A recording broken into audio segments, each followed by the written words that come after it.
Hello everyone.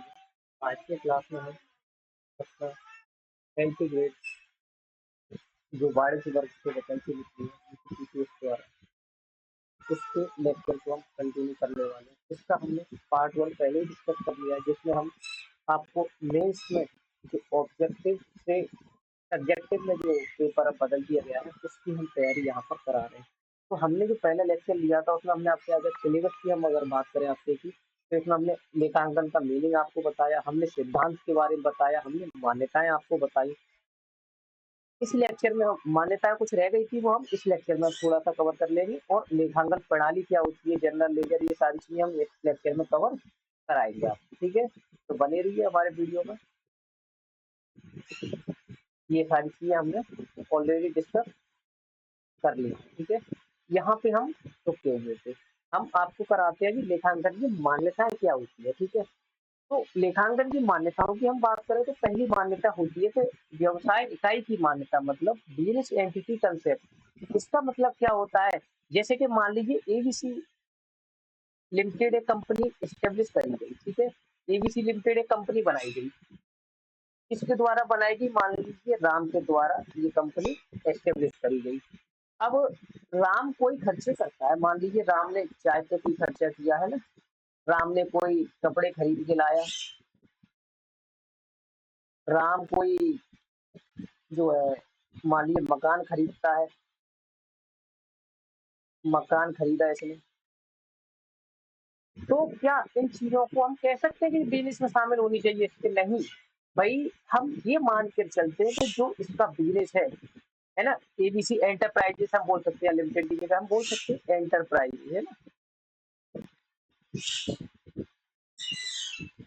ठीक है, तो कहने का तात्पर्य यही है कि कोई भी व्यक्ति जब भी व्यापार करता है तो उसके जो लेन देन होते हैं ना, उसमें हम यह मानकर अपने लेन देनों को रिकॉर्ड करते हैं कि हमारा व्यवसाय अलग है और हमारा मालिक अलग है। उसका दोनों इकाइयां क्या होती है, अपने आप में अलग अलग होती है। क्योंकि बिजनेस में आप उन चीजों को डालेंगे जो केवल और केवल किससे, बिजनेस से रिलेटेड होगी, है ना।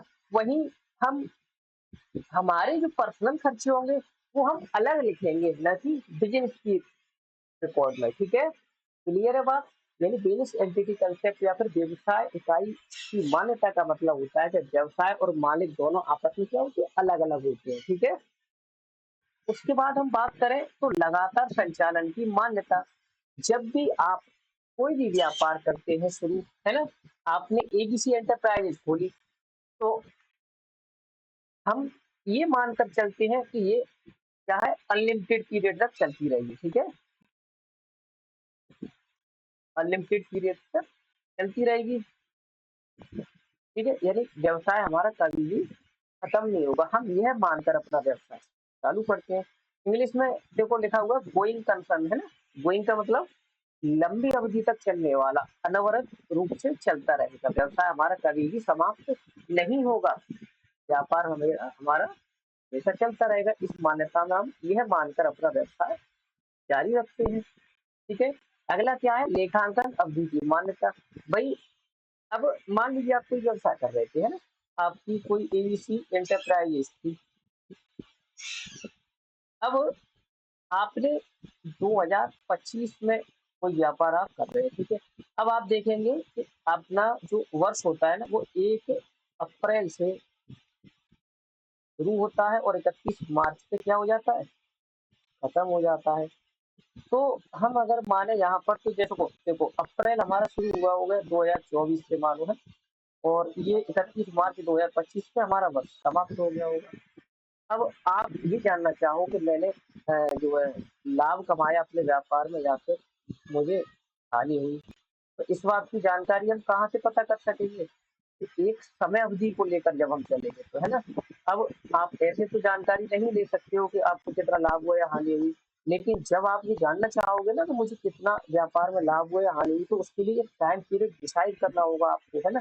मोस्ट ऑफ हम 1 वर्ष को लेकर अपनी जो व्यापार के परिणाम होते हैं उनको जानने की जो वो कोशिश करते हैं 1 वर्ष के दौरान से, है ना। लेकिन भाई आपने अगर व्यवसाय मान लीजिए 1 अप्रैल की जगह बीच में स्टार्ट किया होगा, तो आप 31 मार्च तक जितना भी टाइम पीरियड आपका बन रहा है उस अवधि तक की आप जो है इसमें देख सकते हैं कि मुझे लाभ हुआ या फिर हानि हुई। ठीक है, तो याद रहेगा कि लेखांकन अवधि की मान्यता का मतलब होता है कि व्यापार के जो भी हमारे परिणाम होते हैं वो किसी निश्चित अवधि के दौरान जो होते हैं, जैसे एक वर्ष ले सकते हैं हम, यहाँ पर जरूरी नहीं है एक वर्ष में, हम 6 माह के भी लेके चल सकते हैं। ठीक है, एक सप्ताह का भी लेके चल सकते हैं, तो ऐसा कोई जरूरी नहीं, लेकिन हाँ ज्यादातर जो है वो एक वर्ष के ही लिए जाते हैं खाते। आपने पढ़े होंगे 11 12 या बीकॉम में, है ना, तो वहां पर ज्यादातर हम जो खाते बनाते थे वो 1 अप्रैल से 31 मार्च तक, यानी एक वर्ष के ज्यादा खाते हम लेकर चलते थे। जो भी हम प्रॉफिट एंड लॉस निकालते थे वो एक वर्ष की अवधि का निकालते थे। ठीक है, मूल्य मापन की मान्यता का मतलब क्या होता है कि भाई हम अपने व्यापार में क्या, हम ऐसा कह सकते हैं कि जो राम ईमानदार है ना, तो क्या आप इसको व्यवसाय में रिकॉर्ड कर सकते हैं? नहीं, हम व्यवसाय में उन्हीं चीजों को रिकॉर्ड कर सकते हैं जिनकी ट्रांजेक्शन या जिनका लेन देन केवल और केवल किस में हो, मौद्रिक रूप में हो, यानी कि मनी में हो। हम मौद्रिक रूप के ट्रांजेक्शन को ही व्यापार में शामिल करके चलेंगे, जिन्हें हम धन में माप सकें। हम ये कह दें कि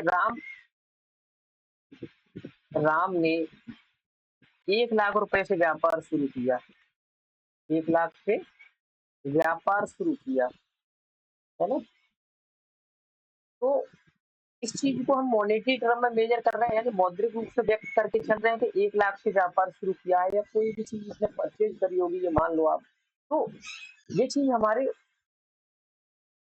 धन से संबंधित है और इसको हम मेजर कर सकते हैं आसानी से, तो इसको हम अपने व्यवसाय में शामिल करके चलते हैं। ये भी इसकी लेखांकन की मान्यताएं होती है। ठीक है, यानी जिसको हम मनी में मेजर कर सके उन्हीं चीजों को इसमें शामिल करते हैं, हम किसी घटनाओं को शामिल नहीं करते, है ना, मतलब ऐसे इवेंट्स को शामिल नहीं। ईमानदार, या फिर हम बोलते हैं कि बेईमान है ये व्यक्ति, है ना, बेईमान है कोई व्यक्ति, तो है ना, ये चीजें तो भाई पैसे में थोड़ी व्यक्त करी जा सकती है, तो इनको हम अपने व्यापार में शामिल नहीं कर सकते हैं।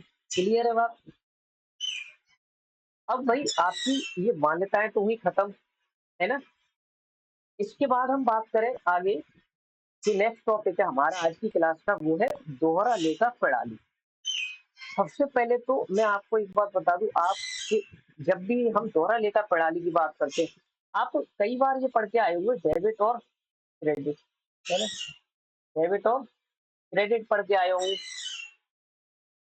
तो आपके मन में ये डाउट भाई उत्पन्न हुआ होगा कई बार कि भाई डेबिट पढ़ के आए हम और क्रेडिट पढ़ के आए, तो डेबिट का अगर हम एग्जैक्ट वर्ड देखें तो क्या होता है डेबिट को हम, मैं एक बेसिक सी जानकारी आपको यहाँ देना चाह रहा हूँ, है ना, क्योंकि भाई आप तैयारी कर रहे हैं एंटी ग्रेड की, है ना, लेक्चरर का भी पेपर आने वाला है, उसमें इंटरव्यू भी होना है, तो इंटरव्यू में भी ये सारी चीजें पूछी जा सकती है, तो उन्हीं चीजों को मैं आपको आज डिस्कस कर रहा हूँ। ठीक है, तो एक तो डेबिट होता है और एक होता है हमारा क्रेडिट। ठीक है, ये दो शब्द आपके जो है होते हैं, डेबिट और क्रेडिट। हम लिखते क्यों हैं इनको? देखो, जो हमारा डेबिट आज हम कहते हैं ना डेबिट, ये शब्द हमारा जो डेबिट नहीं था पहले, पहले इसको हम जो है डेवर बोलते थे, यानी कि DEBER बोलते थे इसको, हम डेवर बोलते थे, है ना, डेवर शब्द था पहले ही। और क्रेडिट की बात करें तो क्रेडिट क्रेडिट को हम बोलते थे पहले क्रेडर, क्रेडर मतलब CREDER। ठीक है, हम ये सब यूज करते थे पहले, तो उस समय से ही हम डेबिट और क्रेडिट लिखते आ रहे हैं। अगर आप देखें तो देखो, सिंपली समझना कि डेवर को हम DR लिख सकते हैं, है ना, सेंस क्रिएट हो रहा है बिल्कुल, और क्रेडर को हम CR लिख सकते हैं, है ना, बिल्कुल सेंस क्रिएट हो रहा है भाई। तो तब से हम आज तक इसका मीनिंग चेंज हो गया, इसको हम डेवर को डेबिट बोलने लगे, क्रेडर को क्रेडिट बोलने लगे, लेकिन आज भी हम इसको DR और तैयारी कहते हैं, इसका यही लॉजिक था, है ना। तो तब से हम लिखते आए, तो अब भी ये चेंज नहीं हुआ, अब अभी भी हम डीआर और सीआरई कहते हैं उस समय से, है ना। हम बात करें दोहरा लेखा प्रणाली की, तो इसका मतलब होता है कि जो भी लेन देन हम अपने व्यापार में करते हैं, उन दो उन लेन देनों के दो स्वरूप होते हैं, दो पहलुओं में लेखा किया जाता है। एक तो होती है चीज डेबिट और एक होती है चीज क्रेडिट। जैसे सपोज करिए आप मशीन खरीद के लाए, है ना। मैं यहाँ पर एक एग्जाम्पल देता हूँ, यहाँ पर एक एग्जाम्पल देता हूँ, जैसे कि मशीन खरीदी, ठीक है। और यहाँ पर मैं रुपए बोल दी, जैसे कि 50,000 में खरीदी आपने, तो आप इसकी जनरल कैसे बनाएंगे। आप इसकी जनरल बनाएंगे कि मशीन खरीदी आपने 50,000 में, तो आपके पास तो पैसा गया, आया क्या आपके पास, मशीन आई। तो हम यहाँ कह सकते हैं कि मशीनरी अकाउंट डेबिट, और टू पे क्या लिखेंगे हम, कैश अकाउंट, ठीक है। तो अब क्या हुआ देखो, 50,000 की एक तो हमारे पास आ गई मशीन, एक तरफ तो हो गया डेबिट ये, दूसरी तरफ 50,000 रुपये हमारी पॉकेट से चला भी गया। तो दो इफेक्ट हुए इस ट्रांजेक्शन के, है ना। एक तरफ तो 50,000 की चीज आई, दूसरी तरफ 50,000 रुपये हमारी पॉकेट से चला गया। तो इसीलिए लेन देन के दो पहलू ही होते हैं, इसीलिए दोहरा लेखा पद्धति इसको हम कहते हैं, ठीक है। कोई भी लेन देन एक रूप में नहीं व्यक्त कर सकते आप, बोलो कोई भी एंट्री ले लो आप, है ना। यहाँ पर मैंने ये लिया, अब हम यहाँ पर लिखे चलो राम को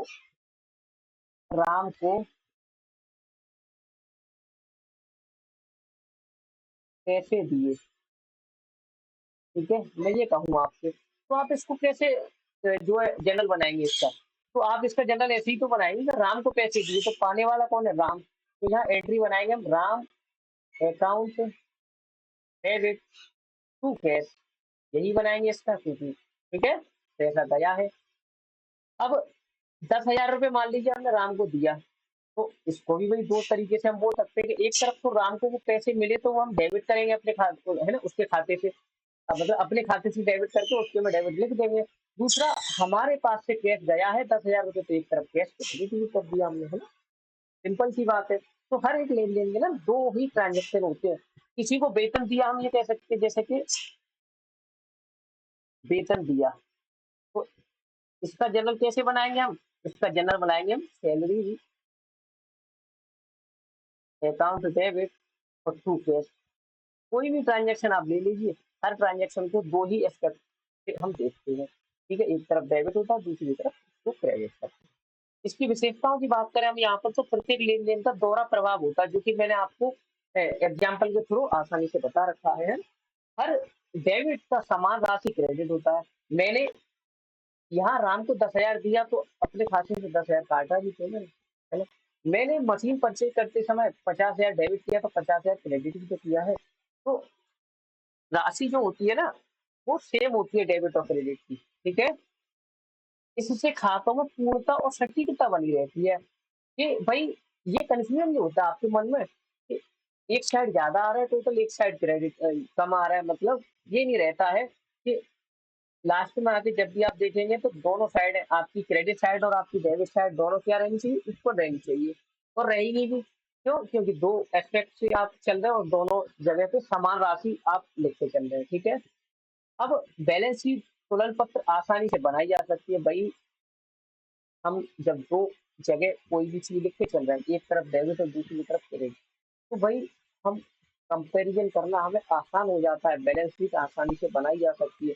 क्योंकि अगर कुछ गलतियां होगी भी, तो हम यहाँ पर पकड़ कर सकते हैं उसकी, तो वो बैलेंस शीट में नहीं पहुंचेगी वो गलती, तो बैलेंस शीट तो आसानी से बनी जाएगी, है ना। और देखो सिंपल सा क्या कह रहा है कि धोखाधड़ी और त्रुटि की संभावना इसमें कम हो जाती है। कि अगर हम ये कहें, देखो सिंपल सी, अगर हम ये कहें कि राम को पैसे दिए, है ना, ये था। अब हम यहाँ पर केवल ये तरह लिख दें कि राम अकाउंट डेबिट, राम के अकाउंट को डेबिट कर दें कितने से, केवल 10,000 से। तो इससे बात पता चल जाएगी नहीं। भाई बाद में ये सब, अब हमें कैसे पता चलेगा कि राम को हमने किस चीज का पेमेंट किया है ये, है ना, और पेमेंट किया है या क्या है, राम को हमने डेबिट क्यों किया 10,000 से। तो तभी पता चलेगा जब इसके साथ एक चीज और, यानी कि क्रेडिट की में आनी चाहिए, है ना, कि इसमें कुछ चीज बेची है, क्या करा है, तो वो सारी चीज हम इसमें पता कर लेते हैं। विशेषता के बाद हम इसके अगर एडवांटेज यानी कि लाभ की बात करें, तो लाभ में देखो, सबसे पहला लाभ तो इसका यही है कि व्यवसाय की वास्तविकता की हमें यहाँ पर जानकारी हो जाती है कि भाई बिजनेस की एक्चुअल स्थिति क्या है। क्योंकि जब हम लाभ हुआ या फिर हमें हानि हुई, उस चीज के लिए हमारे जो भी लेन देन है ना, वो एग्जैक्ट यानी कि सटीक तरीके से लिखे होने चाहिए। तो भाई जब हम क्रेडिट और डेबिट समान राशि से करके आ रहे हैं, तो भाई व्यवसाय की तो आज हमारी जो वास्तविक स्थिति है वो स्पष्ट हो ही जाएगी, है ना। लाभ हानि का सही आकलन हो जाएगा, जैसे मैंने अभी आपको बताया कि इतना राशि आपने डेबिट किया, 10,000 से डेबिट कर रहे हो कोई चीज, 10,000 से आप क्रेडिट करके चल रहे हो कोई चीज, तो भाई आसानी से आप जो है लाभ हानि का ज्ञान कर सकते हैं। वही बात करेंगे आगे यहाँ पर, तो लेखांकन में तुलन सुनिश्चित हो जाता है ना। इसलिए में हमने इसकी विशेषता में पढ़ा ही था कि कंपेरिजन करना है ना, यानी कि तुलना करना आसान हो जाता है। तुलना का मतलब क्या हो गया, जैसे कि देखो मैं अगर ये जानना चाहूँ कि मैंने 2024 में कितना लाभ कमाया है ना, कितना लाभ कमाया, और मैं ये कहना चाहूँ कि 2025 में कितना लाभ कमाया, तो भाई मैं दोनों ईयर को तभी तुलना कर सकता हूँ, दोनों साल के लाभ या हानि को, जब मैंने हाथों को अपने को अच्छे से मेंटेन करके चलाऊंगा मैंने, और ये मेरा पता चलेगा डबल एंट्री सिस्टम के थ्रू। भविष्य की कोई मुझे योजना बनानी है ना, कोई निर्णय लेने है, तो उसमें बहुत हेल्प करेगा ये, क्योंकि सारी चीजें एकदम सटीक तरीके से लिखकर चला हूं मैं। अब मैं कानूनी मान्यता की बात करूँ, तो भाई इसी को कानूनी मान्यता प्रणाली हम कह सकते हैं। कानूनी मान्यता भी इसी को प्राप्त है। कोई भी अगर अनबन हो जाती है ना, जैसे कि मैंने वहां पर आपको एक एग्जांपल में बताया ना कि राम अकाउंट डेबिट लिख दी मैं, और मैं क्रेडिट में तो कुछ लिख ही नहीं रहा, मैं केवल 10,000 से इसको डेबिट कर दी। अब बाद में अगर कोई राम से हमारा झगड़ा होता है, या कोई भी ऐसी एक्टिविटी, कोई भी ऐसी घटना घटित हो जाती है, तो भाई कानून क्या कहेगा, वो ये कहेगा कि भाई आपने किस चीज का ट्रांजेक्शन किया था, ये पैसा दिया था, क्या हुआ था, इस डेबिट जो आपने 10,000 से दिखा रहे हो, क्यों दिखा रहे हो, उसका रीजन क्या है। तो अगर मैं क्रेडिट साइड में यहाँ पर कैश लिख के चलूंगा, तो मैं भी उन्हें साफ तरीके से दिखा सकता हूँ कि देखिए जी, 10,000 मैंने इसको नगद दिया था, है ना। तो कानूनी मान्यता भी हमारी सेकंड जो डुअल एंट्री सिस्टम है इसी को प्राप्त है ना। अगर हम इसकी जो है नुकसान की बात करें ना, तो नुकसान में सबसे पहला तो भाई इसका यही है कि ये भाई जटिल है। भाई कोई नॉर्मल बंदा तो नहीं कर सकता, जिसको डेबिट क्रेडिट का ज्ञान होगा, जिसको लेखांकन करने की जानकारी होगी, सारी मान्यताएं सारे सिद्धांतों की जानकारी, वही इसको कर सकता है। और थोड़ा वही इसमें समय भी लगता है, क्योंकि हम जो सारे अकाउंट हैं उनको दो तरीके से देखकर चलते हैं। अगर हम एक तरीके की बात करें तो वो काम जल्दी हो जाएगा हमारा, है ना। लेकिन ये जब भाई सारी चीजें एक सही फॉर्मेट में आप रखते चल रहे हैं, तो समय तो लगेगा ही इसमें, है ना। इसमें तो कोई बुराई की बात है नहीं। दूसरा, इसमें ट्रेड व्यक्ति की जरूरत होती है हमें, यानी प्रशिक्षित लेखाकार की जरूरत होती है हमें। लेखाकार कौन होता है, अकाउंटेंट जो होता है, ठीक है।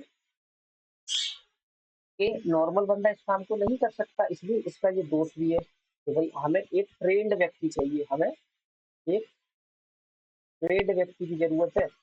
नॉर्मल बंदे की बात की बस की बात नहीं है। छोटे व्यापारियों के लिए महंगी पड़ जाती है, भाई महंगी तो इसलिए पड़ जाती है कि आपको सारी बुक्स ऑफ अकाउंट अच्छे से मेंटेन करके चलनी पड़ेगी, है ना। तो डेबिट क्या है, क्रेडिट क्या है, आपको एक प्रशिक्षित लेखाकार रखेंगे आप, तो उसको वो सैलरी भी देंगे। वो 1,50,000 से कम पे तो रहेगा नहीं आपके यहाँ, तो भाई महंगी तो इसलिए पड़ सकती है। है ना। उदाहरण मैंने पहले ही दे दिया आपको, यहाँ भी एक है कि नगद से माल खरीदा आपने, नगद से माल खरीदा तो आपके पास क्या आया, माल आया। तो हम कह सकते हैं कि परचेज अकाउंट डेबिट हो गया आपका, और क्रेडिट क्या हो जाएगा, माल खरीदा है तो पैसा गया है, तो यहाँ पर क्रेडिट हो गया। दो एस्पेक्ट है ना। जैसे 10,000 का माल आपने डेबिट कर दिया, और 10,000 क्रेडिट में लिख दिया, यही इसके दो एस्पेक्ट थे। कंक्लूजन क्या निकलता है हमारा इसका, कंक्लूजन हमारा निकलता है कि दोहरा लेखा पद्धति जो है सबसे विश्वसनीय होती है भाई, है ना, सबसे विश्वसनीय वैज्ञानिक प्रणाली भी है ये हमारी। यह व्यापार की सही यानी सटीक वित्तीय स्थिति दर्शाती है, और आज विश्व भर में भी सबसे ज्यादा तरीके से अगर यूज करी जा रही है ना, तो यही करी जा रही है। आपकी अकाउंटिंग की अगर बुक आप उठा के देखेंगे ना 11th 12th की, तो सबसे ज्यादा, या हम कहें कि सारे जो क्वेश्चन सॉल्व करे जाते हैं ना, वो डुअल एंट्री सिस्टम के थ्रू ही करे जाते हैं, दोहरा लेखा प्रणाली के आधारित ही क्वेश्चन सॉल्व करे जाते हैं। हाँ, एक हरा लेखा एक प्रणाली क्या होती है, वो सारी चीजें आपको समझा दे सक दी जाती है, लेकिन जो सवाल सॉल्व करे जाते हैं ना, वो इसी के आधार पे करे जाते हैं। ठीक है, तो यही था आज के लेक्चर में। लेक्चर आपको अच्छा लगा तो आपको कीमती समय देने के लिए आभार व्यक्त करता हूँ मैं। और ऐसे ही और वीडियो आपको इस पर देखने के लिए मिलेंगे। आज मैं आपको इतना और बता दूं लास्ट में, कि नेक्स्ट लेक्चर में हम क्या आपको समझाने वाले हैं। ठीक है, देखो दोहरा लेखा प्रणाली हमने अच्छे से कर ली, जनरल क्या होती है, लेजर क्या होते हैं, तलपट, इन चीजों पे हम नेक्स्ट लेक्चर में शिफ्ट हो जाएंगे। थोड़ी जल्दी से भागेंगे, लेकिन छोटे छोटे लेक्चरों में आपको आसानी से जो है समझाते चलेंगे। ठीक है, कोई अगर समस्या है आपको किसी भी टॉपिक में, तो आप हमें कमेंट बॉक्स में लिख सकते हैं। मैं डिस्क्रिप्शन बॉक्स में अपना व्हाट्सएप भी दे देता हूँ, जिसमें भी कोई अगर अर्जेंटली कोई आपको जरूरत है तो आप उसके लिए हमें मैसेज भी कर सकते हैं। हमारा टेलीग्राम चैनल भी ज्वाइन कर सकते हैं, जो कि डिस्क्रिप्शन बॉक्स में उसका लिंक भी आपको मिल जाएगा। ठीक है,